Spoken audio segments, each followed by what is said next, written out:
This podcast is not sponsored or supported by any business or organization. The views reflected on these podcast episodes are my own.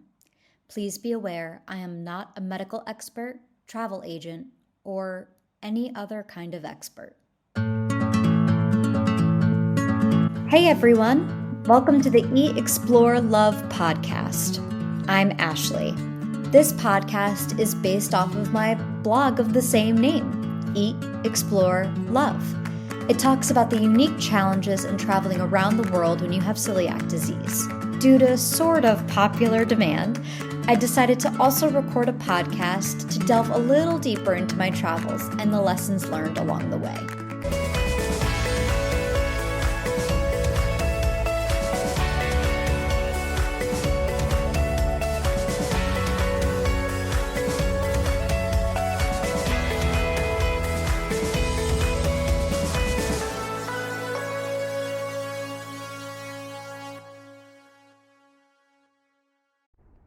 Hi everyone! As we approach the end of the year, we are also approaching the end of Season 1 of Eat, Explore, Love, the podcast.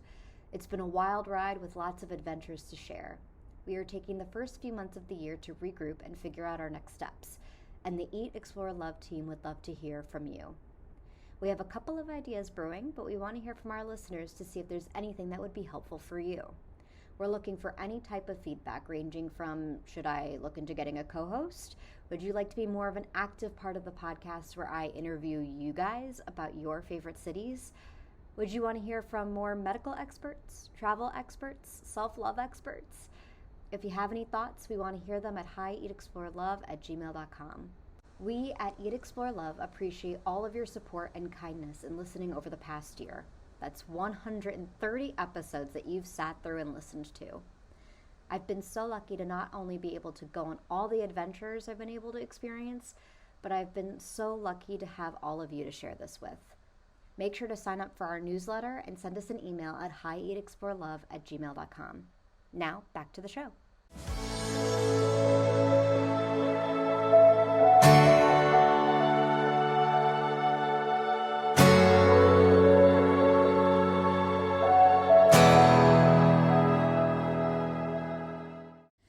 Hi everyone, welcome to another episode of Eat, Explore, Love, the podcast. We have our second return guest on Eat, Explore, Love podcast history. So welcome to Elwin. He is back from Genetic Insights. You listened to part 1 of the episode a couple of weeks ago where he explained the software, how it's used, the importance of physical health, all that fun stuff, and finding out things before they become actual real problems, trying to nip those health conditions in the bud, or if it's genetic conditions, trying to get ahead of it because it's going to be a higher hurdle for you to jump and overcome if it's something that is genetic. So he gave me a code at the end of the episode. I used that code, and it was really simple. All I had to do was take my results from 23andMe, use those files. It took a couple of days for the files to be prepared and be sent over. And then I uploaded those files up to the Genetic Insights website, which if you listen to the last episode, you also get a code that you are able to use to get a discount for yourself as well. And I got all this in-depth information, and I'm going to try and set it up so that way you can visually see as well as listen to on the podcast.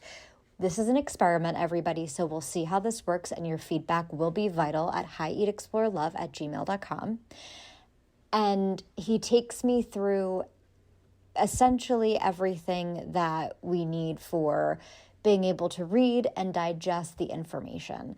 So I put myself out there. We did not talk about digestive health issues because I pretty much knew that information. I knew what my genetics were. I knew what I had to do. I had talked that to pieces with my own doctors. But here I talked about how to get better sleep. One of the symptoms of having celiac is just pure exhaustion, usually because you have low iron levels. And those low iron levels, among many other things, can cause exhaustion. So I wanted to see if my genetics gave me any guidance of how to overcome that and make that a little bit better for myself. Because now that my iron levels have evened out, I had a hard time understanding of why I was still so exhausted every day. And I got a lot of information. The entire episode is just going into all the different things that I could do based on my genetics to help me feel well rested. Now, this podcast was only recorded a couple of days ago, and I've started diving in and focusing and organizing myself so I could have a routine to better balance and get myself up there. So I will keep you all posted on the after effects of all of this conversations, but hopefully this helps with you guys as well. At the end of this episode, there is another code that all of you can use to be able to get the results yourself and see how you can better help yourself for a better tomorrow. The older you are, the more accurate these results are going to be because more life has obviously happened to you. And also a reminder, genetics are only one factor in how to help out make your health a little bit better. So with all of that in mind, that was a lot of information to throw at the beginning of an episode. I hope you enjoy this podcast episode of Eat, Explore, Love with Elwin Robinson. Thank you so much.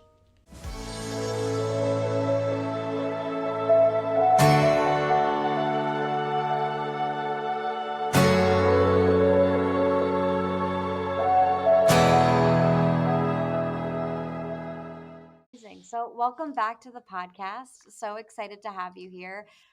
Would you be able to explain to the listeners? I'm going to give a little bit of an intro that will be recorded at a later date, introing what we're doing here, but I would love to hear your explanation on what is all going on and why we're back here today. Absolutely. Well, this is an episode that will definitely make more sense visually than only listening to the audio, because we are going through your genetic results, Ashley. And so this is the, not back end, but this is the membership site that we're sharing on, or will be sharing on screen here, the back end of Genetic Insights, geneticinsights.co. That's my company.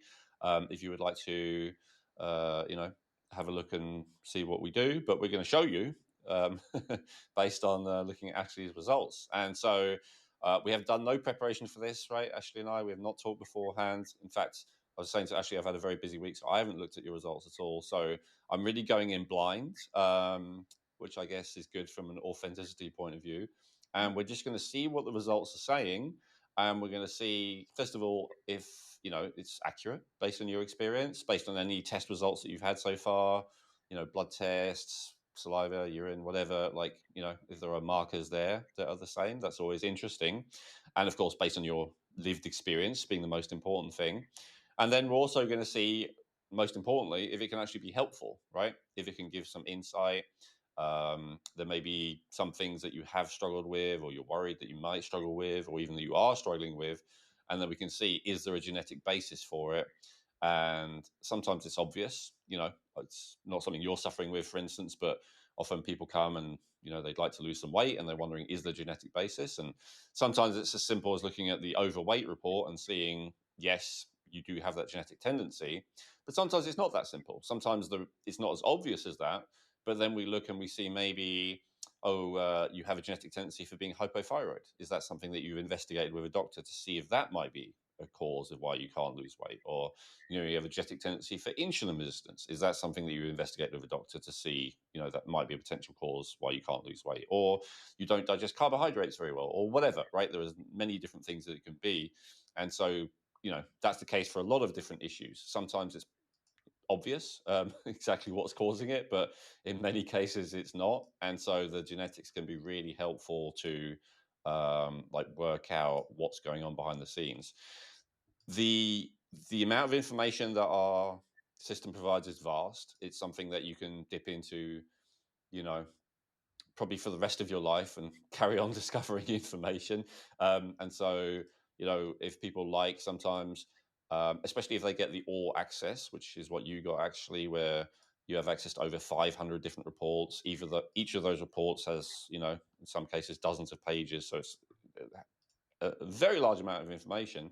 I can sometimes get a little bit of help as to just kind of surfing through it and saying, okay, this is interesting, this is relevant, this is what I would focus on, this is where I'd start, that kind of thing.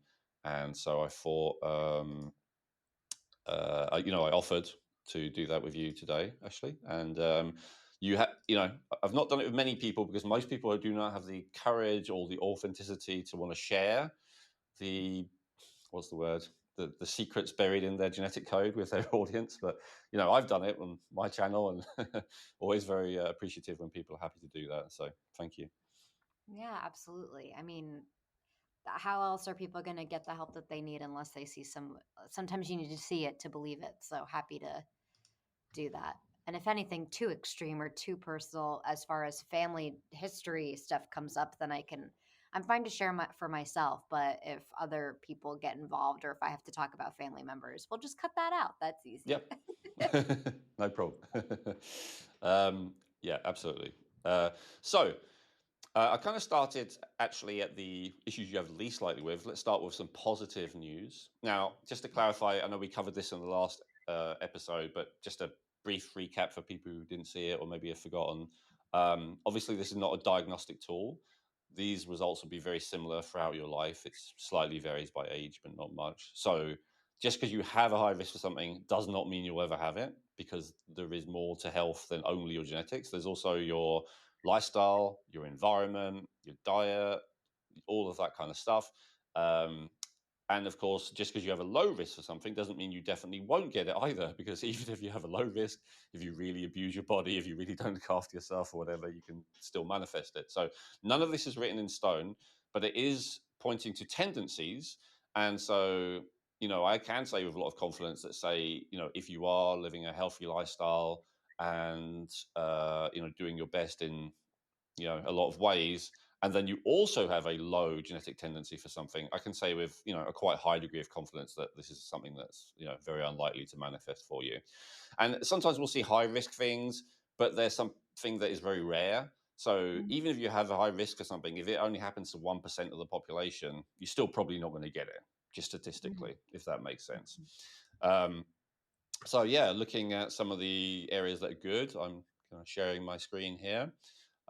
It's a bunch of random stuff. I don't normally look this way. I usually look per category, which I'll show you in a second, and we'll do that together. But it's saying, some benefits you have straight away here. If you lose weight, you are unlikely to regain it straight away, which is, something that happens to some people.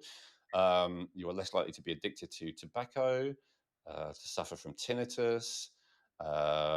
You are less likely to overeat, less likely to suffer from some of those injuries like tennis elbow, less likely to have issues with a spleen, less likely to be short of breath, less likely to suffer with snoring. Um, Am I able to Everything from stop? snoring to psychosis, right? It's a very broad range of things. Sorry, go. Am I able to stop you and see about and talk about Of sleep? Because course.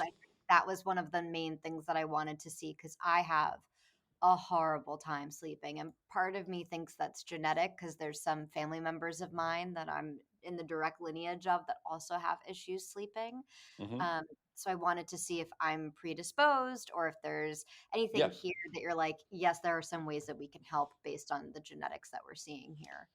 Yeah, we can definitely enter straight into that. I want to do like a quick oh, here are all Yeah, the go ways that for you're good. it. Like you Yeah, have yeah, go for it. what's the word that you've had? I just saw sleep and I figured while we were here, but go ahead, keep going. I will follow your lead. Absolutely, yeah. Well, yeah, we can get there in less than 60 seconds. So yeah, low chance of psychosis. Psychological trauma is interesting because, of course, that's something that happens to you. It's not genetic, but what it means is if you have had psychological trauma, you're less likely to have it ruin the rest of your life. You're more likely to be able to bounce back and overcome it. So that's what it's saying. But yeah, let's. You have a tendency to enjoy being physically active. Is that accurate? I think that's only started to be accurate recently. Okay. As you've got When healthier. my father would laugh really hard at that one. I'm sorry, what was your Okay, question? fair enough. I said, as you've got healthier, you're more able to enjoy it, physical I activity. think finding the right thing that I enjoy doing, like dance, like doing Zumba classes or dancing and stuff like that, as opposed to running on a treadmill, I find incredibly awful and terrible. fair, fair enough. Yeah. I don't think that's like necessarily it means intense. It just means Mhm. like you're not going to enjoy sitting all day, or at Mhm. least genetically. As I said, obviously environment can change things. Yes. You have a tendency for How high oxytocin. That's pretty great. So that means that you are essentially a loving person, a person who is able to make real connections and bonds with people. Would you say that's accurate? I do, to my detriment. Yeah. Yeah. I didn't want to be negative, but yeah, it can, Yeah. lead to being more empathic sometimes and stuff like that. It's not, but overall, it's still better to be that way than to be, isolated and alone and feeling Yeah. like, the whole world is against you and all the rest of it, which is kind of what you're more likely to suffer with if you have low oxytocin. So that's good. Okay, well, let's skip ahead to sleep as that's what you're interested in. We always want to go for, what the person actually wants to know about. I'll just refresh. And so, yeah, this is usually how I'd encourage people to look at it, Ashley, because it is so overwhelming and you see such a Mhm. random group of different reports, as I just demonstrated there. So, I really encourage people 99% of the time when they're in here just to look per category because then things start to make more sense. So, let's go to sleep and see what shows up. Yeah, so one of the things, straight away that I will look at is like how many you have here at the top that are in the red. Mhm. Um, and I would say you don't have a, fantastically high amount. And so, but you have some stuff that's obviously relevant potentially to the sleep issues that you have. Now, if I don't find the answers in this category, sleep, even though that's what you have issue with, I might then look, for instance, at emotional well-being to see if you suffer with stress and maybe if that's the thing that's keeping you awake. I might look at hormones. I might look at some other categories of things that I know might keep someone awake. But we'll just start in sleep. Um, Okay. so more likely to move while you sleep, and then also more likely to have restless legs. Is that something that's been reported to you by? Yes. Yep. Okay. So yeah, there is a Jetta component for that. I'll just download that and we'll maybe look at that in a second. More likely to have sleep apnea. Um, I have my own opinions on this. I don't think the sleep apnea machines are a good idea. In the Mhm. vast majority of cases. Just like when COVID hit in 2020, I thought it was a huge mistake to put all those people on respirators. Right. Um, Turns out I was 100% right. Because basically forcing more oxygen in is not the solution. We can talk about that, but it's a bit of a longer conversation. So Yeah. if someone does try to convince you to go on one of those machines, I could give you an alternative perspective if you like. But Mhm. yeah, like going to more fundamental stuff we see here, so more likely to experience fatigue. So Mhm. that's really the main thing, the main reason why you would be concerned with sleep, right? It's because you feel tired. I mean, I guess if you were sleeping 4 hours a night, but you felt perfect, ding, when you woke up and you had energy all day, you wouldn't be as bothered, right? So, Mhm. is that accurate, or am I misunderstanding? No, no, no, you're totally correct. I feel exhausted all the time. Okay, No matter how so much or let's how little sleep I get. Yeah. Okay. So then I'd say, you have a sleep issue, but maybe even more important, you have a fatigue issue or an Mhm. energy issue. And so I Yeah. might skip to that one next. But, you also do have some genetics going against you when it comes to sleep, as we're seeing. It does say that you have a shorter sleep duration as well. You see where there's like a little red line and a much longer gray line there. Mhm. So the reason for that, when it's like that, what that means is you are in the minority. Like basically, there's only two types that we have here. Mostly people sleep a normal amount, say 80%, and then about 20% of people sleep less. That in and of itself is not necessarily a bad thing. Um, when I meet people who are like, "Oh, I sleep 5 hours a night and I've done so for decades and I feel great," usually what I find is they're delusional. Like they they are not recognizing the damage that has caused them. But not everyone. Some people genuinely are great on only 5 hours a night sleep. Those people do exist. According to this, you would actually be more likely to be in that category. But the problem is you're also in that category of having a high chance of fatigue. And I think that, and of having restless sleep and of having low sleep quality, right? So we got that one as well. So of course, all those things together, sleeping less genetically and sleeping restlessly genetically and having lower sleep quality genetically, plus the tendency to fatigue genetically, yeah, of course, that's the first thing you're going to ask about. Does that make Mhm. sense? Because all those together are a problem. And that's why it's very good to look at the reports in combination rather than just isolated, like to see how they would all fit in with someone in in their real life experience. Mm. Um, I kind of skipped over sleep apnea, but is that something? Has anyone suggested that to you? Has anyone diagnosed you with that? Yeah, I have, but I'm not going to use the machines to your point. So Okay, I never really followed through. They said it wasn't bad enough to warrant any of that stuff, so it was kind of figure out how to live with it. Was the walking away I got from talking to my doctor okay. about it.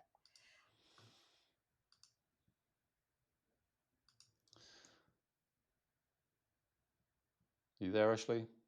Yep, can you hear me? Yeah.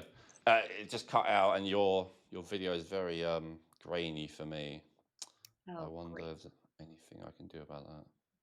I think it's just my internet is horrible. But did you hear the answer Okay. to my question or to your question Yeah, I about think sleep? other than the last minute, but I think I got it. Sorry, the last word, but I think I got it. Yeah, yeah. Thank Okay, you. Okay, perfect. Yeah, we'll carry on. This one might be a challenge for your editor, but it's yeah. okay. I'm the editor, so it's all good. Okay.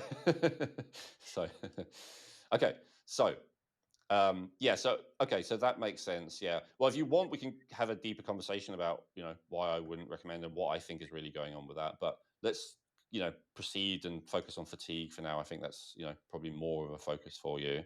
Yeah. So yeah, the bad news, I guess, this is always the way I say it.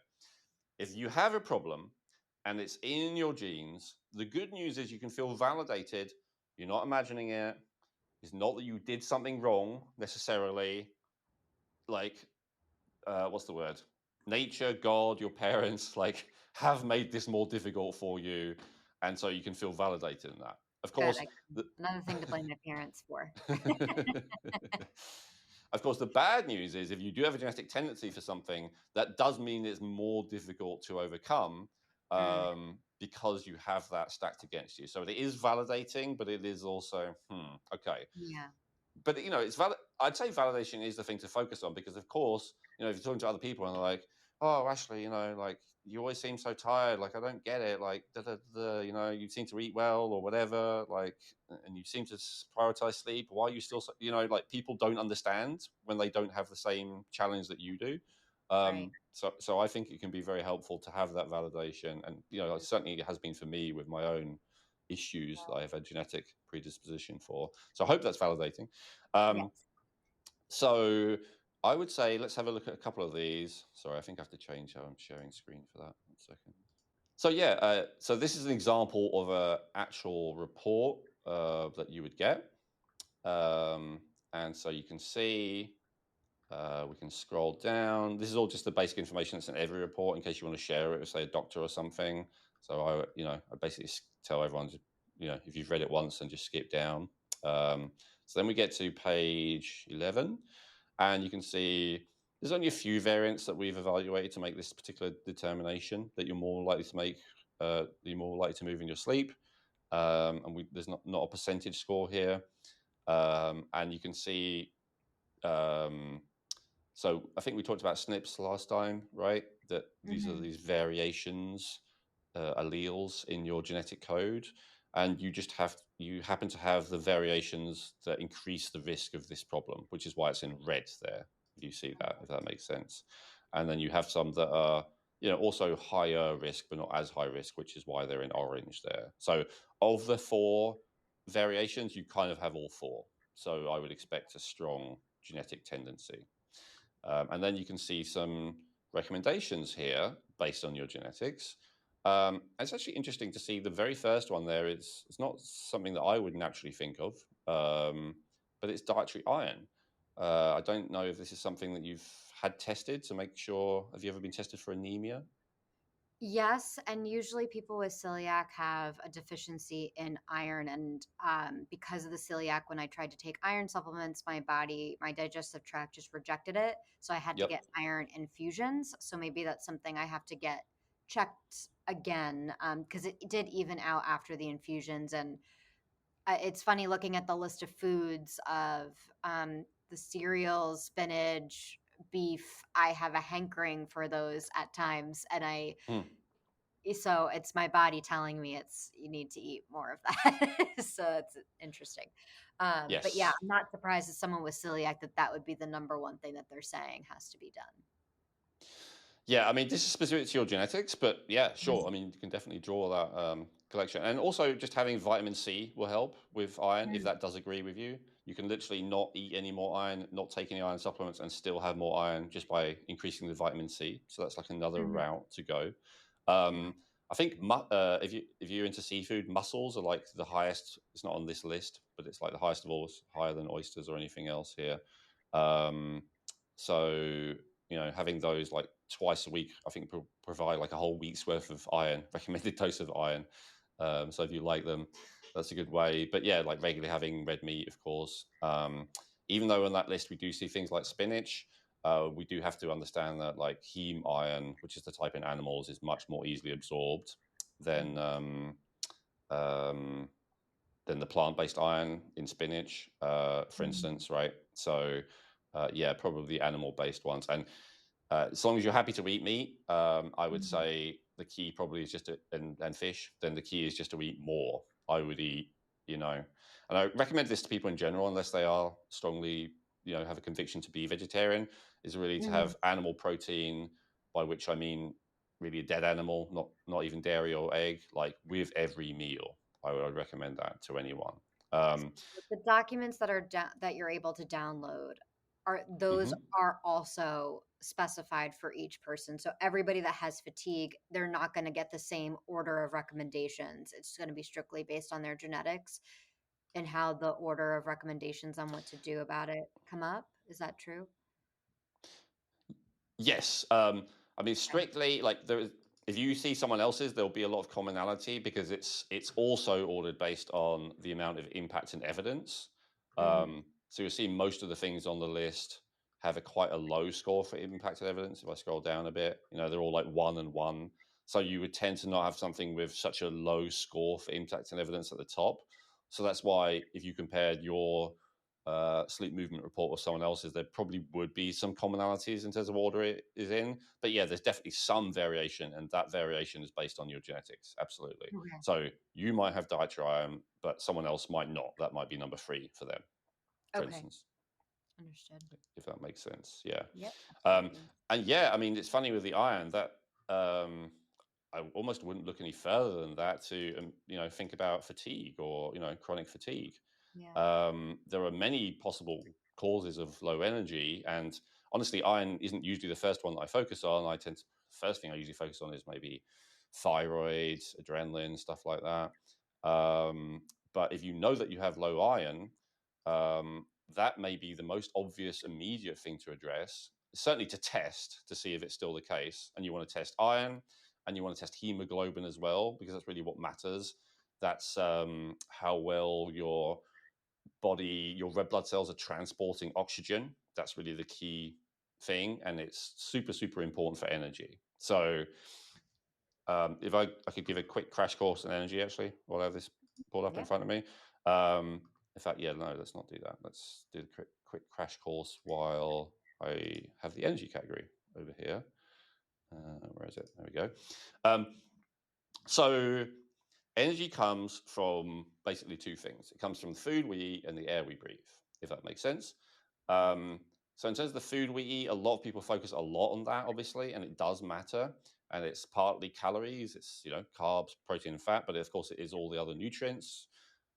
Possibly the most important for energy would be iron, folate, and B12 because they're directly involved in transporting that oxygen in the red blood cells, which is why generally doctors don't care about any nutrients, but if there's any that they test for, it's usually those three. And these days they also test for vitamin D3, but that's pretty much it usually that a doctor will care about. And the reason they only care about those is because it's so important to transport that oxygen. Because really, even though we think of food as fuel, the biggest source of fuel that creates the energy that we need is actually more oxygen. So that transport of oxygen to where it needs to get to, which is specifically the mitochondria, which is these little energy factories inside every type of cell has them except for red blood cells.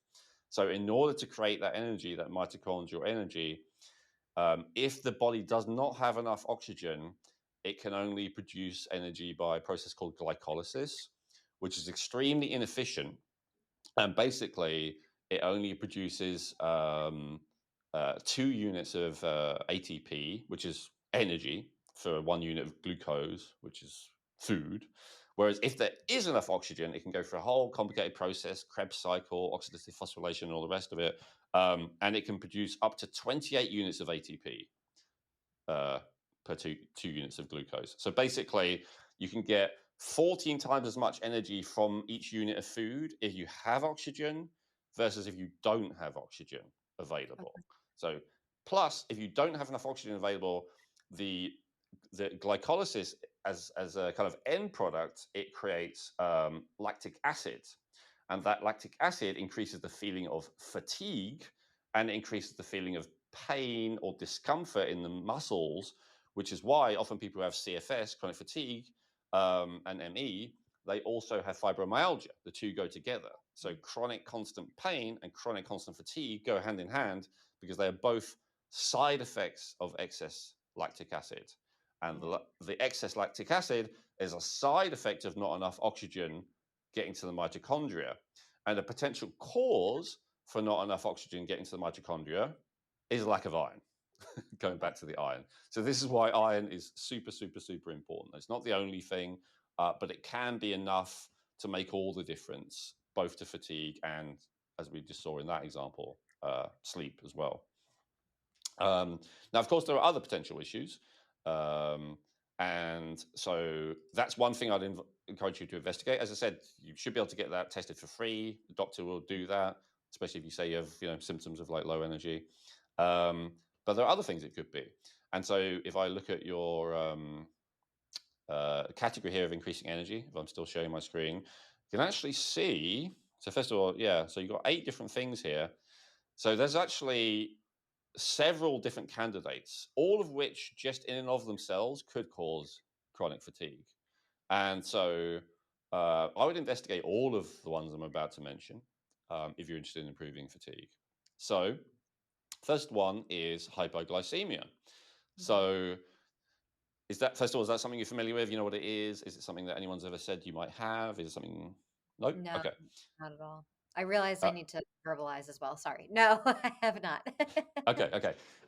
So hypoglycemia, what it means is low blood sugar, Hmm. right? A tendency for low blood sugar. And so I was just talking about how super important oxygen is for energy. But of course, well, the other thing I said is glucose. That's also very important for energy. That's like the other key ingredient. And so the level of, assuming that enough oxygen is getting to your mitochondria, which it may not be, but let's assume that for a second. The other big factor that will determine how much energy you have and experience and feel is your blood sugar. And so when we think of blood sugar, especially these days, we mainly think of diabetes, pre-diabetes, insulin resistance, all those other kind of issues that, you know, life-threatening. But a lot of people, they suffer from a completely different issue, which is blood sugar being too low, right? And so um, this is usually related to a dysregulation. So what's especially common if this is your issue is that your energy levels go up and down, Hmm. um, that you crave sweet things, that you crave stimulants, coffee, all that kind of thing. I'm not talking about anything crazy necessarily. Um, and that you kind of have energy slumps as well. And the most common classic one is like the 3 o'clock in the afternoon slump. And Hmm. then you've got to have like a donut, a coffee, a chocolate bar, Hmm. something, because without it, you kind of just feel like you want to fall asleep. So that's the more classic pattern with low blood sugar type of fatigue. Whereas the more classic pattern with the low iron, low oxygen fatigue is that it's constant and persistent. If Hmm. that makes sense. Yeah. Do you relate to one of those more than the other, or do you feel like you maybe have both? I think it's all of the above.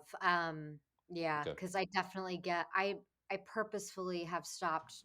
I stopped doing caffeine, anything caffeinated or like that years ago because I was told that that was a big indicator of all that, but it kind of continued and has gotten worse even without using caffeine or trying to get those little things to boost my energy. So Hmm. yeah, finding a solution to help level out the blood sugar is helpful, then I'm all for whatever it takes to help balance that out a little bit, because it's too extreme. It is a lot for me. Okay. So what I'm going to do in this episode, I'm going to tend to do what I do in a consult, which is I'm not going to focus much on what the report says, because anyone can go off and read their own report themselves and look at the recommendations there. So what I would say, okay, in the case of hypoglycemia, the most important thing for people to do is exactly what you don't feel like doing. It's completely Mhm. counterintuitive, and that's the point. That's the problem. So generally, people who are hypoglycemic, they are running on stress. And I was in a very similar position from you. I was running on stress in my 20s, and I was having maybe you didn't do this, but I had like 10 coffees a day or something. Then in my late 20s, I quit caffeine completely. And I Mhm. was hoping, just like you said, that things would start resolving themselves in a few months. That did not happen at all. I just felt exhausted, and then exhausted, and then exhausted. And I was like, yeah, there was no benefit to not having the caffeine. So the caffeine, or so it seemed. So the caffeine is like a band-aid over that problem of fatigue, as you said. Mhm. But unfortunately, removing a band-aid does not resolve a problem. All it does is expose the problem that it needs to be resolved. And at least it does stop you making it worse. Because the truth is, yeah, if you're fatigued and you carry on pushing yourself either with caffeine or with the power of your willpower, or because your life is so, you know, chaotic or dreadful that if you don't, you're going to die. So you have to, if you carry on pushing themselves in any of those ways, that's when you kind of actually end up with chronic fatigue, ME, right? Mhm. I've met people like this, can't even get out of bed levels of fatigue. So Mhm. it's good that you stop the caffeine, because that was a possible, final destination. But of course, yeah, stopping the caffeine doesn't resolve it. So what does resolve it? Resolving all the root problems, right? So we talked about iron, that potentially could be one.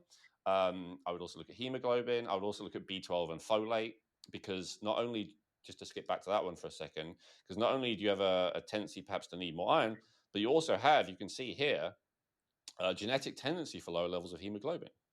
Mhm. And again, you can see based on the way this is, this is not, 50-50. This is not like half people do, half people don't. You're kind of, again, in that 10-20% of people who are unlucky in this regard. Mhm. And so what does that mean? Does that mean you're doomed to always have low levels of oxygen in your blood and always feel bad? No. But it does mean you have more of a tendency than average, and you've got to be more on top of it than the average person. You've got to Okay. Makes go to the sense. doctor, actually check your hemoglobin, make sure it's at least within the reference range, preferably, near the upper end of the reference range.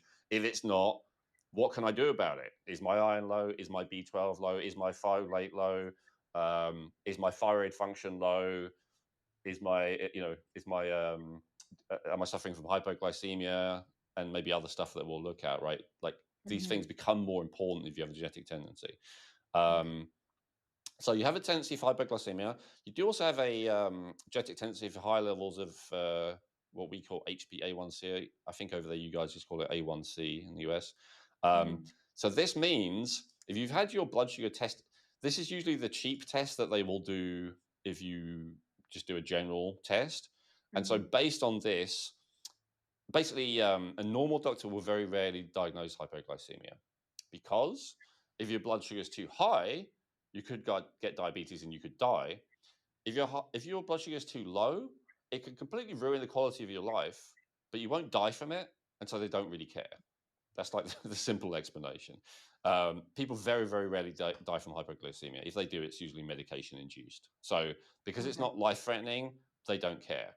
Um, but it is quality of life threatening. Um, and so, yeah, so this is something you can easily test for yourself by getting the little. Have you ever seen people with diabetes? They kind of test themselves regularly with a little fingerprint test. Okay, Yep. you can get those. They're like $20 from a pharmacy or Amazon. You get a bunch of tests, and just actually try it and test it. First thing in the morning. Test it if you have that mid-afternoon slump or that mid-morning slump, whenever you have it, and then also test it when you feel better, and then just see for yourself if it's true that when you feel really fatigued, is it blood sugar? You can actually, you don't have to guess. You don't have to take my word for it or this genetic report's word for it. You can see for yourself with a very cheap, inexpensive test. You can administer it yourself in less than a minute, if that's what it is. There's also these things called continuous glucose monitors that some people are into, but they're more expensive and probably not really necessary in this case. I would say you could just do, as I said, a cheap self-test a few times so you can see it for yourself. All right, how do you actually balance blood sugar? I said you have to do the opposite of what you feel like doing, right? So the crucial thing to do to balance blood sugar is, the thing that I've observed with blood sugar is, once it crashes, once it goes too low, which is hypo means too low, hyper means too high. Once it goes too low, it's very difficult to get it balanced and even again. Yeah. Once it crashes, then you might spike it by getting stressed, or you might spike it by having caffeine, or you might spike it by having something sweet, or, white bread, white potato, something like that. But then it'll crash again, and you'll be up and down, and then you'll go from anxiety to exhaustion, anxiety, exhaustion, anxiety, exhaustion, and never actually just feel good, which is that middle point. The way to what the key with blood sugar is, you want to keep it balanced, not have it high or low. And so the key to keeping your blood sugar balanced to me is and there's a lot to it. I have a whole episode on this on my channel, YouTube channel, for those watching. I have a hypoglycemia episode that gives a complete guide. But just in a nutshell, the key is to make sure you eat a proper actual meal within about an hour of waking up. And when I say proper actual, what I mean is not like oatmeal or a bowl of fruit or any of these kind of things, a smoothie. I mean a decent amount of protein, a reasonable amount of carbs, depending on how well you handle them, and a decent amount of fat. People are always like, what should I eat in the morning? I don't get it. I don't know how to follow your advice, Owen. And I always say, well, what did you eat at night? And they usually say something very substantial and decent. They're like, yeah, I had chicken and vegetables or rice and curry and this and that. And I'm like, eat that. That sounds like a real meal, so that's one way of doing it. Whatever you had the night before, save a portion of it, heat it up the next morning, have it for breakfast. But like something, so basically, those of us who were not poor throughout most, our ancestors would have, bacon and eggs, sausage, mushroom, tomato, toast, bread, that kind of thing, right, as a breakfast. And then we got conned about 150 years ago by this kind of religious cult into this idea that breakfast cereal was the thing to eat, right? That this was like somehow healthier or whatever. And it's not, because breakfast cereal, even without all the chemicals and the sugar and all the rest, even just shredded wheat or whatever, is pure carbs, basically. That's not going to balance your blood sugar. And then as people have got more and more dysfunctional, more and more stressed, then they don't even eat breakfast at all. And they just have a coffee, or they just have a smoothie, or as I said, or a juice or something. So almost everyone who I meet with hypoglycemia doesn't eat for several hours. They often, they're into intermittent fasting or whatever. But the problem is, you're not good. Okay. You probably can't get away with that, right? You're kind of validating me, because I've had people try to convince me that they say, oh, the intermittent fasting, my energy levels are better than they've ever been. But I kind of, and the low blood sugar comment is resonating with me, because if I don't eat even a little snack every 2 hours, I feel faint, like I'm going to pass out. And even just like a little thing of fruit snacks, like keeps me from having that situation happen. So what you're saying is totally validating everything that I'm feeling inside, and everybody's trying to tell me, no, this trend is way better for you. And it's like, no, but I know it's not. So anyway, keep going. No, that's good. No, that's awesome. Look, I'll just say just quickly comment on intermittent fasting. If you're young, if you're strong, if you're genetically healthy, you can get away with a lot. But biochemically, if you feel energy from not eating, it means you're running on stress. It must be what it is. I just said energy comes from oxygen and glucose, maybe ketones, but basically oxygen and food. If there's no food, why would you feel more energy? The only logical reason for that is because when you have no food, your body goes into a stress mode in order to cope with the fact you've got no food and to give you energy to find food. That's the evolutionary basis of it. So people are kind of tricking themselves into thinking they're starving in order to get high off their own adrenal chemicals. And as I say, if they're strong and healthy, they can potentially get away with it for a long time. And there are some benefits to fasting, the autophagy and all that kind of stuff, and growth hormone, that I'm not denying. But it is also, the reason you feel good is because you're jacking up your stress chemicals. And as you say, if you're fatigued, you just can't get away with it. I couldn't get away with it either. In fact, I don't know if I could get away with it because I hadn't even tried it for a long time. But yeah, it's a bad idea. So I'm glad you're not doing that. What I would say, if the eating every 2 hours, if that's what you need to do, then that's what you need to do, and I 100% validate that.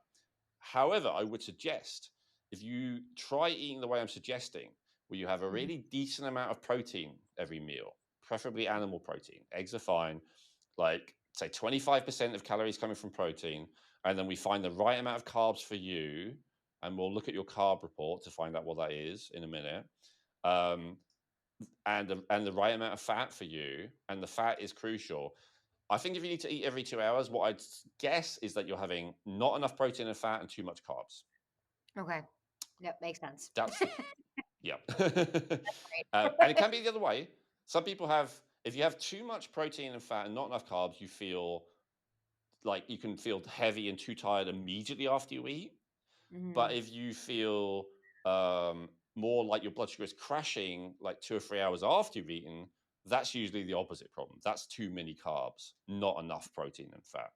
And also, even the order that you eat things in is quite important hormonally. So let's say you do have a breakfast, and let's say it's like sausage, maybe grass-fed beef sausage. I'm not saying anything unhealthy, but sausage, eggs, and then beans or toast or something, right? Eat the sausage first, and then the Okay. eggs. Eat the protein first. This is because it stimulates glucogen first, and then it minimizes the insulin spike. If the first thing you eat is carbs, then you get more of an insulin spike. What that means in practice is, if you have like pure sugar, carb on its own, then your body has a big blood sugar spike, but it also has a big insulin spike.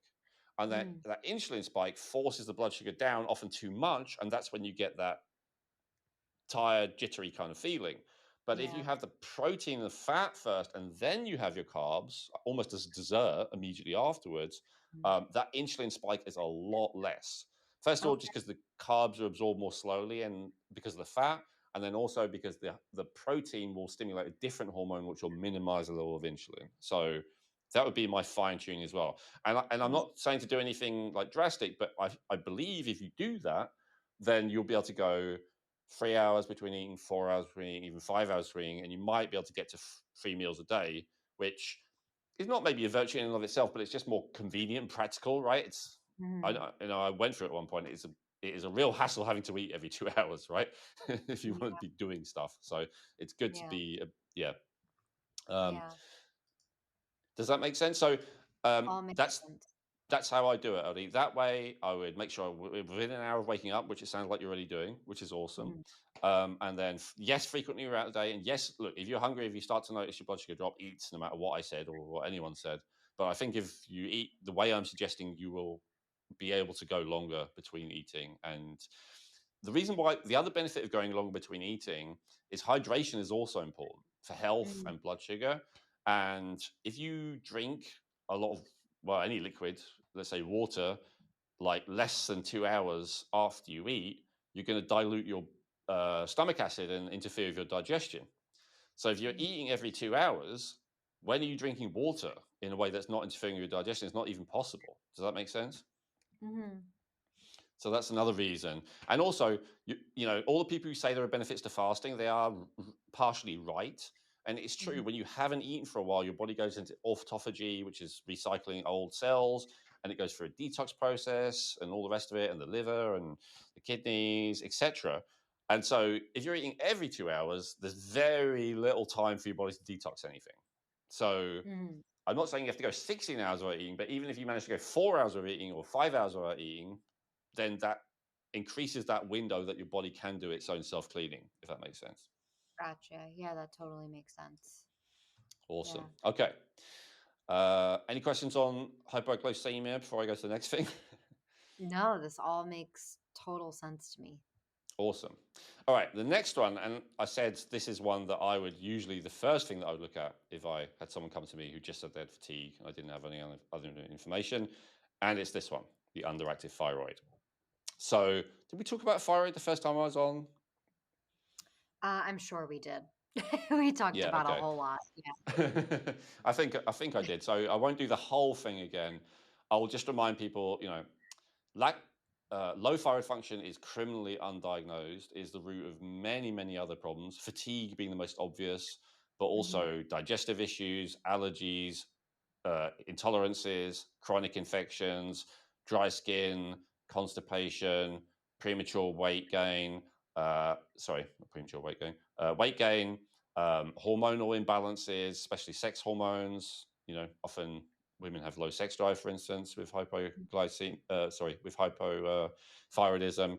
And all these things these days are treated as if they're separate things, right? You get antibiotics for your chronic infections, and you get allergy medication for your allergies, and you get Ozempic for your weight gain, and you get skin products, you get cortisone cream for your skin issues, and et cetera, et cetera. But actually, they're all the same root cause, which is low thyroid function. And it's considered these days that about 2% of people suffer from it. But it was considered 100 years ago that about 30 to 40% of people suffered from it. And that's how often it was diagnosed. And we have definitely not got healthier since then. You can see that by the obesity epidemic. So, if anything, it's more people than it was before who suffer with it for various reasons that I've talked about before. I've, again, a whole episode on this on my channel if people want to hear it in depth. But in a nutshell, it's very common. Now, you don't look like you're overweight. And nor was I. I've always been underweight. And I think that's the reason why no one ever thought of low thyroid for me. But actually, it turns out that about 20 to 25% of people with low thyroid function, they're actually not overweight. They're actually often underweight. And that's because, if you don't have enough thyroid function, one thing that your body can do is just basically slow everything down. Because the thyroid is the thing that gives the signal to the mitochondria that I mentioned earlier, the little energy factories. It's the thing that gives the signal to them to speed up the rate of energy production, right? So the more thyroid hormone, the more active thyroid hormone, T3, free T3, that's what it is in the blood tests. The more free T3, the more your energy factories are getting a signal saying make more energy, and the less they're getting that signal. And so when they're getting a low amount of that signal, what's happening is that the most obvious thing that your body can do is just slow everything down in response to the lack of that signal. And so these are people you meet, they tend to be overweight, they tend to think slowly, they tend to move slowly, their digestion moves slowly, like everything's kind of slow. But then there's this significant minority of people like myself, maybe like yourself, who in the response to the lack of energy, they go the opposite direction. And what they do is they jack up their adrenaline production. They're like, I can't afford to slow down, I got to speed up. But how am I going to do that? Because I don't have enough cellular energy. I'm going to cheat. I'm going to use adrenaline. And this is often not a decision that is made consciously. This is a decision that's made unconsciously. And, some of it is genetic as well. For instance, if you have a genetic tendency for high cortisol, which I do, I'm not sure. No, that's not there for you. But, for whatever reason, as I say, it can be environmental, right? Part of you can go, you know what? I can't afford to slow down. No one else is going to take care of me. I got to speed up. I got to get stuff done. Right. And I've had my thyroid tested several times and nothing has popped up, but maybe if there's something more specific that I can say to a doctor, maybe because what you're saying is resonating of I do run on stress and I do run on anxiety. And when I'm told you've got to stop doing that to yourself, I don't know any other way of motivating myself. Like it's the only source I have to do something. So Yes. you're kind of giving me an explanation that I've never been able to put into words before and that I've never been able to articulate. So not that I'm saying it's validating and I'm gonna continue doing that, but it's actually helping me wrap my head around why this might be happening to me. Absolutely. Yeah, I had the same experience only a few years ago, honestly, actually. You're discovering this probably younger than I did. Yeah, because I had exactly the same thing. And telling someone to relax and to stop stressing who has low mitochondrial energy and a tendency to what they call adrenaline dominance is actually cruel. Like it's it's completely, as I say, it's not just invalidating and all that kind of modern stuff, but it's just extremely unhelpful because like to us, slowing down feels like death. So we're not going to do that. So, in response to fatigue, we're actually going to speed up. But the problem is that's unsustainable, right? Real mitochondrial energy driven by oxygen and glucose and thyroid is sustainable and can last a lifestyle. Adrenal energy is not sustainable. And that's, you get peaks and troughs. That's the best case scenario, right? And that ties into the hypoglycemia as well. And for a while, it's sustainable. I described this again in detail in my episode on this, but in a nutshell, it's like, first of all, you have adrenaline and dopamine, and you have energy and you're motivated. Then the first thing to go usually is the dopamine, and then you still have energy, but suddenly there's no joy in life anymore. Like, it's not fun, it's not motivating. You're now just doing it because of the sense of dread if you don't do it. And then, so that's the second stage. And then the third stage is that then the adrenaline also starts falling. And then that's where you have kind of intermittent fatigue, bursts of energy, but then bursts of collapse back and forwards. And then eventually, fourth stage is where you go into full on actual fatigue and exhaustion, like chronic fatigue. And so that's the degression. And so the progression is to go the other direction. And resolving these core issues that we're talking about in this episode is really the key. So the lack of iron and hemoglobin is one, the hypoglycemia is another, and then the thyroid is the third one. To go to your question of I've been to a doctor, let me ask you a question. Was this a normal doctor, or was this a doctor who specializes in optimization of hormones like thyroid? My gastroenterologist kept, because I guess in talking about energy levels, she was concerned about my thyroid and tested several times for it. So that was the conversation that triggered the testing. She did not go into hypoglycemia or any of that. So I'm curious if Sure. maybe we were just missing pieces to the puzzle to put all this together. But yeah. It sounds like your gastroenterologist is well-meaning, which is great, but also who believes that the reference ranges are a valid guide to optimizing a person, which is incorrect. So we have to understand reference ranges are purely based on averages, not ideals. So, and you've seen this, like, with obesity, right? They just shift the goalposts as to what overweight is because so many people are overweight. I mean, that's an obvious one because you can see it, but they do it with everything. Testosterone is another famous one, right? Men these days have way less testosterone, so they just change the reference ranges. Now it's fine to have lower testosterone because everyone has it. Like, so they've done that with everything. They've done that with thyroid as well. And so what they say is normal is not necessarily okay. I guess that's the point.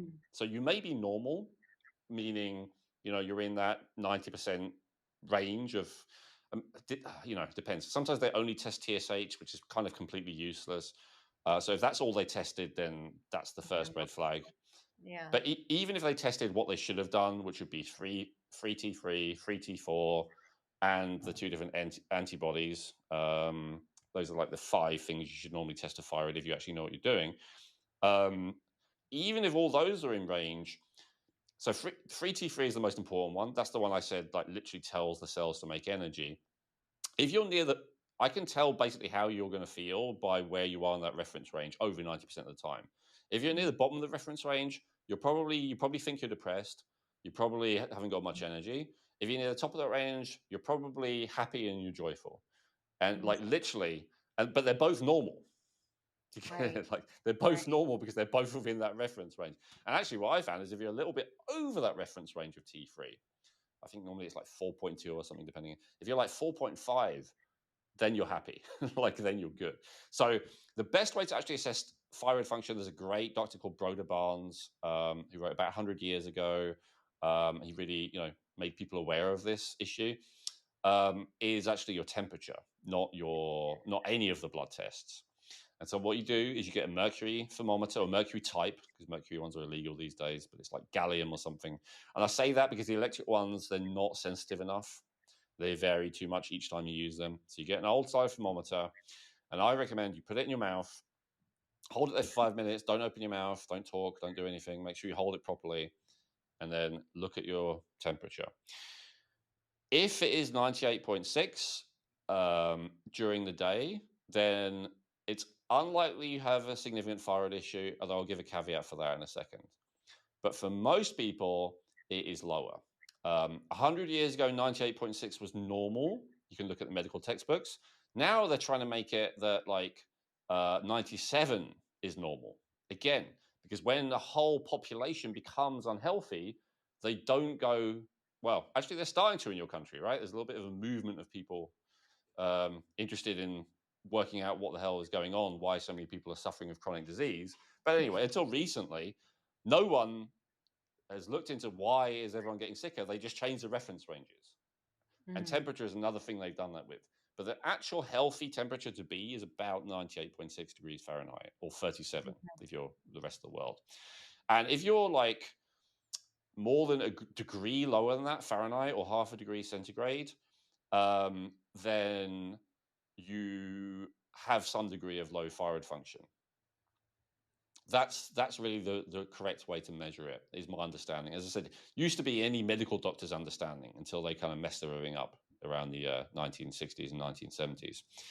It used to be, by the way, 100 years ago, if you went into a doctor and had all the symptoms that you do, they would say, oh, okay, I'll just give you half a grain of thyroid.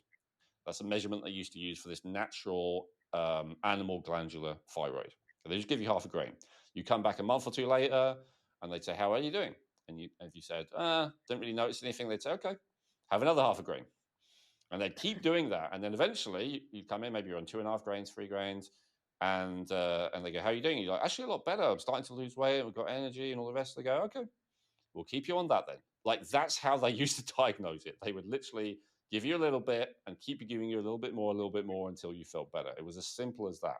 These days they do a test which is extremely inaccurate, and suddenly they decided hardly anyone has a thyroid problem, and happily they have like 12 different medications to deal with each of the symptoms, rather than just giving one animal glandular, which would resolve all of them at root cause. So that's the situation, unfortunately. So the doctor you're speaking to, unless they understand everything I just said, is probably not going to be able to help with this. The good thing is I'm not some kook. I'm not the only one. I talk to doctors very frequently. I work with one of them. She's been on my channel a bunch of times. She's a real medical doctor, GP, they call them over here, working for NHS, like, this is not some pseudoscience is what I'm saying. Like, there's loads of them in the US. Every state you'll have doctors who understand what I'm saying. You can normally find them if you just Google thyroid, NDT. NDT is the one I just said, the natural desiccated thyroid. If you Google a doctor in your area who prescribes NDT, you will find someone who probably understands everything I just said. They are everywhere. But the problem is they're only 2% of doctors. They exist, they're everywhere, but you'll be extremely lucky if you find one by chance. You got to actually look for one. That's the only problem.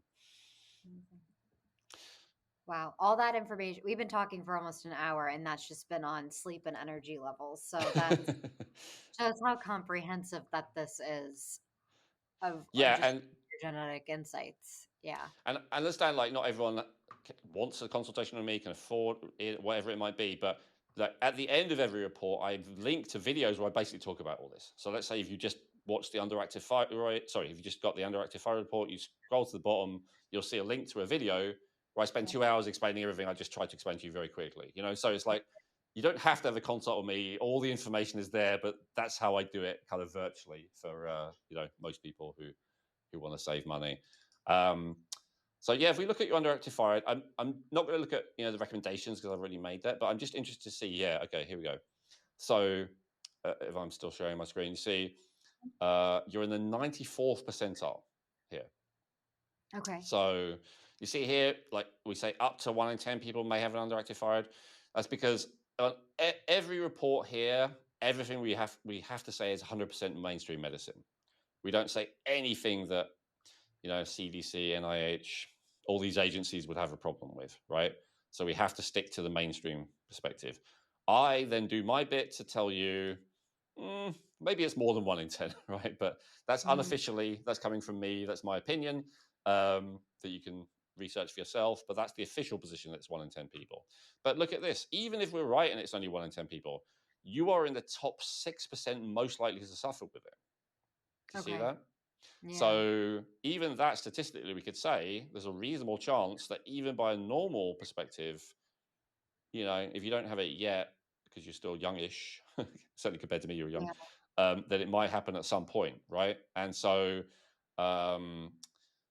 and this is part of my problem with the medical system. Like, if you have a problem and they're like, "Oh, you're not sick enough yet. Wait and come back when you're really sick." And it's like, Yeah, does that?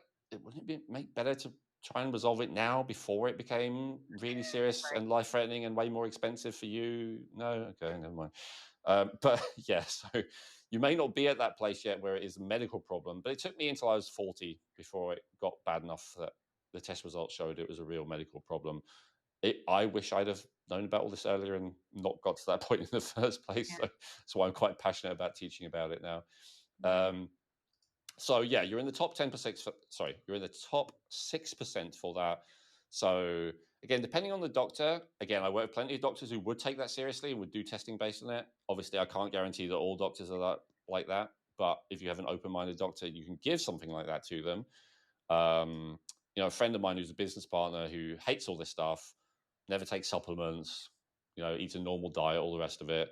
But he was like, "I'm feeling so tired. I wonder if I have low testosterone." And I was like, I don't think that's what it is, but who am I to say? Go to a doctor and do some testing. And he's a typical guy, and he doesn't want to go, doesn't want to do it.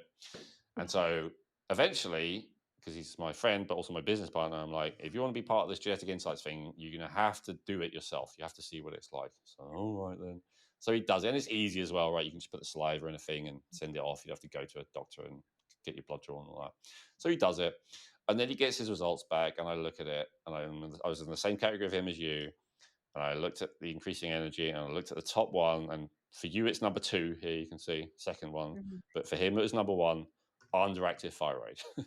And then I opened the report, and yours said you were in top 6%. His said he was in top 1%.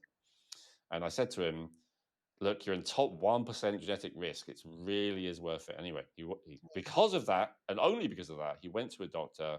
The doctor said, yes, you have hypothyroidism, and he had Hashimoto's, which is an autoimmune Mm, disease where your thyroid is being slowly destroyed by your own immune system.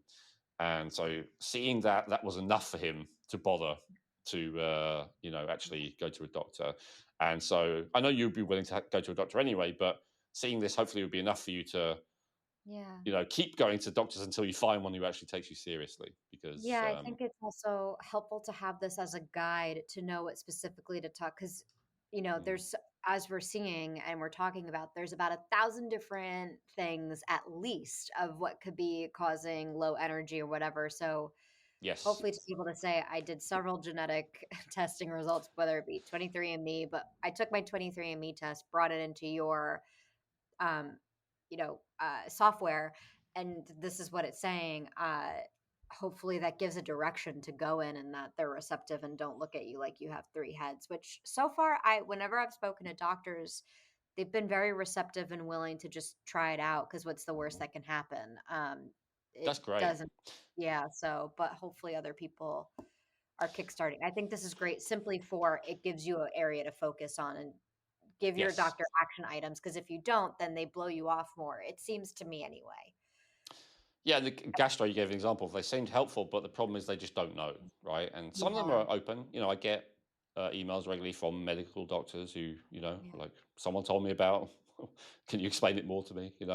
So there yeah, are good doctors, as you said, but unfortunately, and it's ideal if you could find a doctor who already understands everything I'm saying and more, and you don't have to explain it to them. And there are yeah. many of them. Yeah, and if we see, look, with hypoglycemia, you're in the 99th percentile for that one. Jeez. So what I hope, again, it's good news, bad news, right? It's bad news because it means it is harder for you, unfortunately. But it is good news. It's very validating, as you say. Yeah, Like, you have to eat every 2 hours. You can't skip breakfast and all the rest of it. People like trying to get you to fast. Like, anyone who's trying to get someone who's the top 1% most likely to have hypoglycemia to fast is, I mean, obviously they're doing it out of ignorance; they just don't know. But it's right. irresponsible if you were to actually follow that advice, right? Like, it's a Yeah, real problem. So this is why I'm such a huge believer in personalized medicine, personalized health recommendations.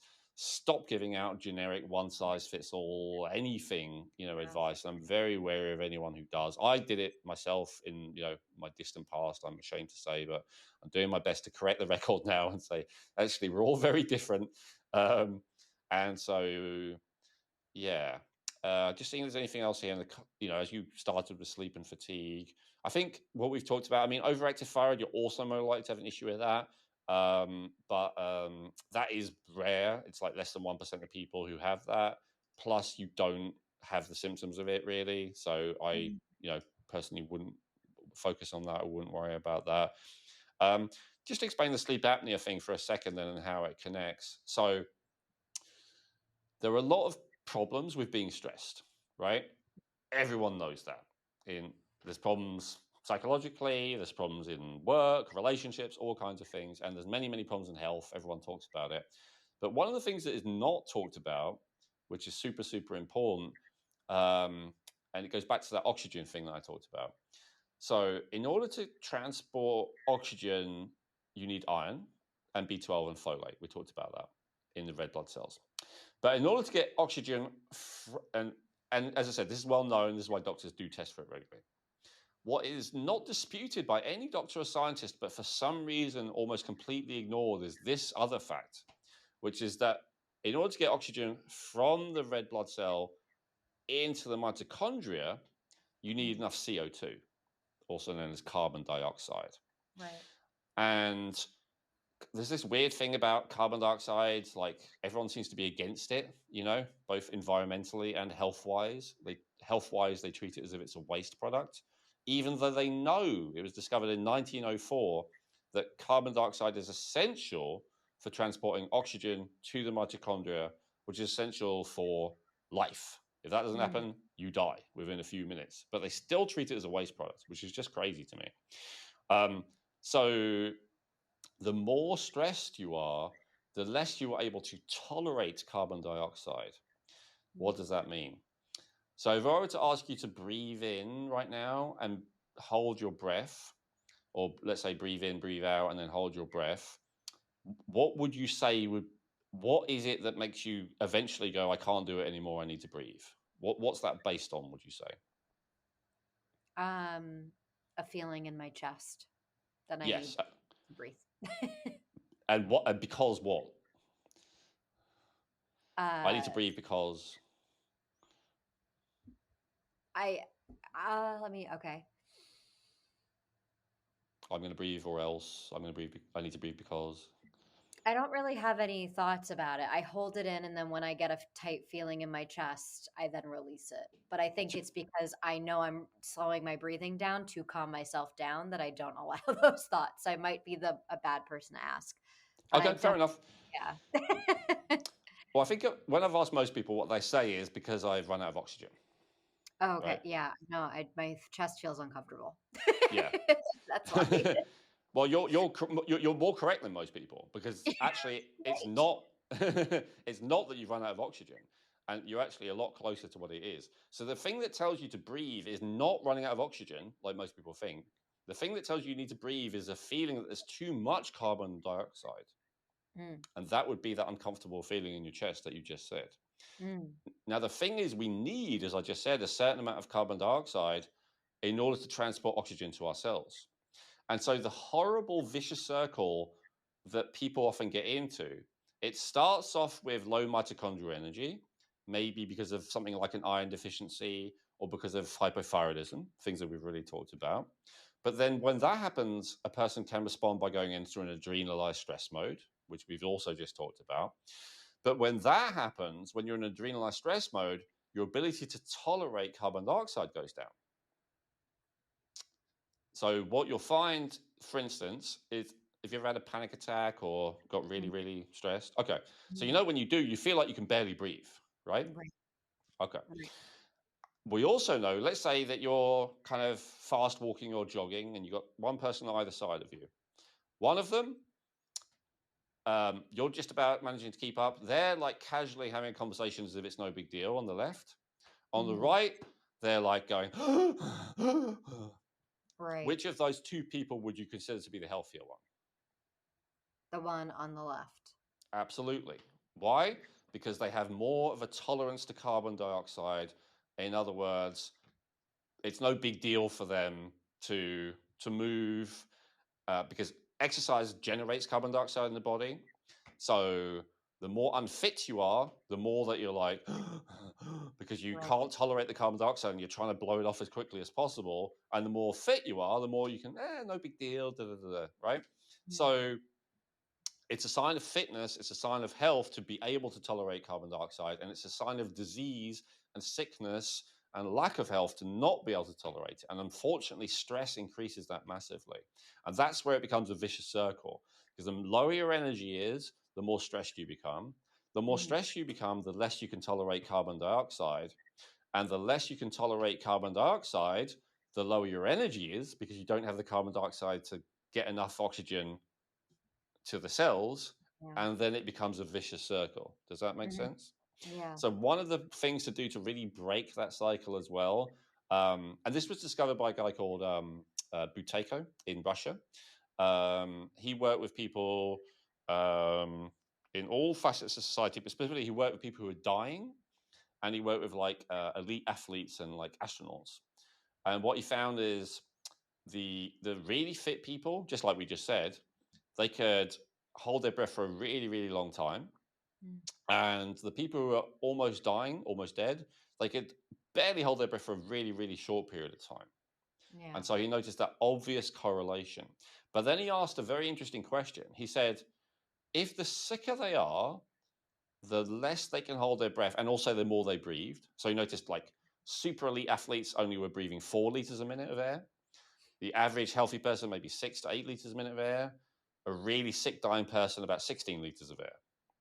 And he was measuring all this, right? These devices and tubes and instruments and all the rest. And he asked a very interesting question. He said, if that's true, then could it be true that if it's true that the more someone breathes, the sicker they are, could getting them to breathe less make them less sick and more healthy? And that was the basis of his work, and it's something that's still around. It's called the Buteyko method. There's quite a few studies that show that it's effective. It's especially effective for asthma and any kind of breathing, respiratory issues. And it's especially effective for energy. It's especially effective for sleeping, and it's especially effective for sleep apnea. And that's why I bring it up. So it's something, probably the most well-known person who teaches about it. Maybe you want to get them on your podcast if you can. A guy called Patrick McKean. He has a book called The Oxygen Advantage. And he works with a lot of people who are, I think, athletic and stuff, but also a lot of people with asthma and COPD and all these kind of breathing issues and sleep issues and all the rest of it. But in a nutshell, yeah, I would say if you are on the way towards sleep apnea, I would not consider the resolution to that to force oxygen into your lungs with a machine. I would consider the resolution to that to be to reduce your stress and normalize your breathing to be more like a healthy person, so that then you wouldn't have sleep apnea. That would be the direction that I would go in. And I promised I'd say why I wouldn't have a CPAP machine at the beginning of the episode, so I wanted to fit in before we ended. That would be my recommendation to look into. Don't believe me, but look into it, see the research for yourself, and try it.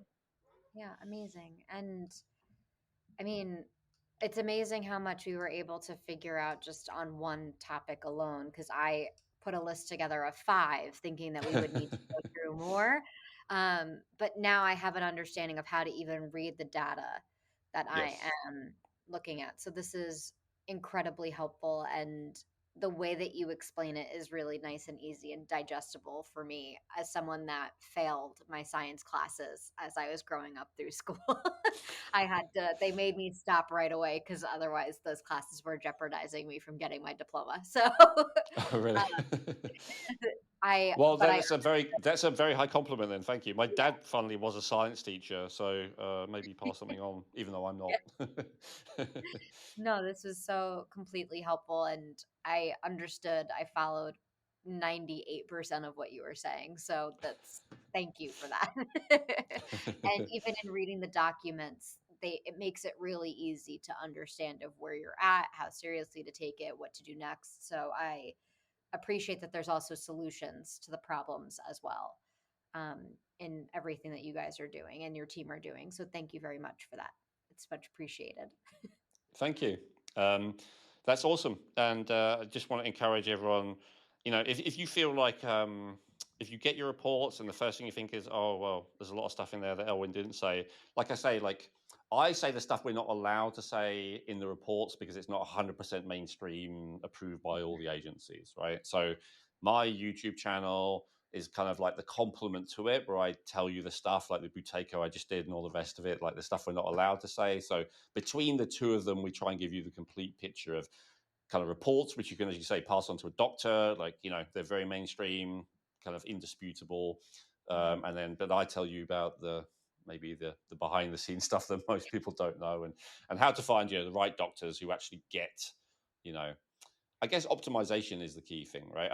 I don't have anything against mainstream doctors. I think in most cases they're very good at helping in extreme life-threatening situations. Mm. My biggest issue is that they're just generally not interested unless you have an extreme life-threatening situation, right? Yeah, I'm in agreement with you on that. And I'm sure I've heard many other people express that as well. So you're not alone, at least in this community. But thank you. It was a pleasure. You're the first or I think the second. My grandmother was the first repeat guest. You're the second repeat guest. So Awesome. I thank feel you honored. thank you for coming back and explaining all of this. And I can't wait to share with everybody and make sure that they go and do some genetic insights as well for themselves. So if anybody wants to do this themselves, they can put in the coupon code of Ashley on your website, correct? Absolutely. If you go to geneticinsights.co, you can get the all access limitless insights that, we really just mainly looked at like one or two categories here. So you do get a lot of information, and the usual price is $197.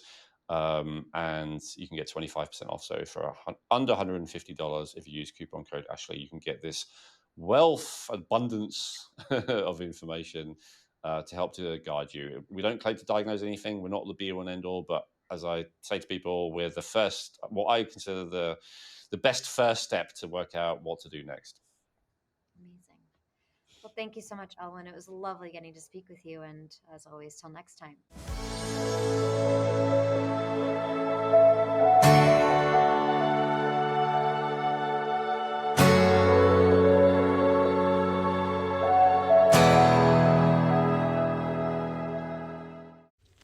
Thank you so much for listening to this episode. Just a couple things I wanted to fact check or make sure that we were all on the same page. Celiac disease is a genetic condition. So if someone in your family has celiac, the likeliness of you having it is increased.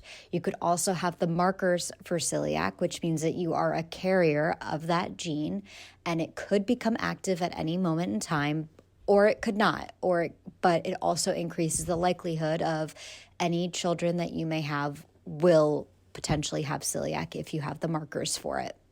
Celiac disease is completely different from having a gluten allergy. The reactions may also be severe. I do not have a gluten allergy. I kind of phrase it that way, as it's a gluten allergy, so that it's in terms that people can understand, but the classification between celiac disease and a gluten allergy are different. So if you are looking at the genetic insights or even looking at a 23andMe, there are distinctions there that you need to talk to your doctor about, and not just look at the test and take the word for it, which Elwin lays out several times in this episode, but just wanted to clarify and make sure that everybody understood and was on the same page and respectful of those that have celiac disease and gluten allergies and any other type of dietary restriction that they have to go through.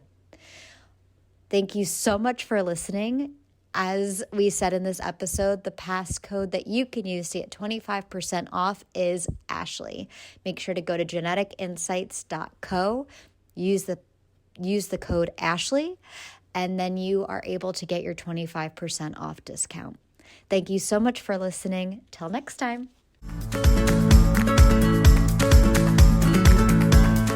Thank you for joining me this week for all the fun journeys and lessons learned on my big adventure called life.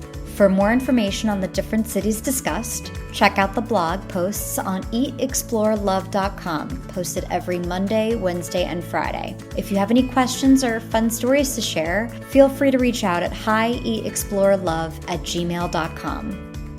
Until next week, remember to eat well, explore the world, and love yourself. See you next time. This episode is produced, scripted, and edited by me, Ashley. Special thanks to Sarah Mientka.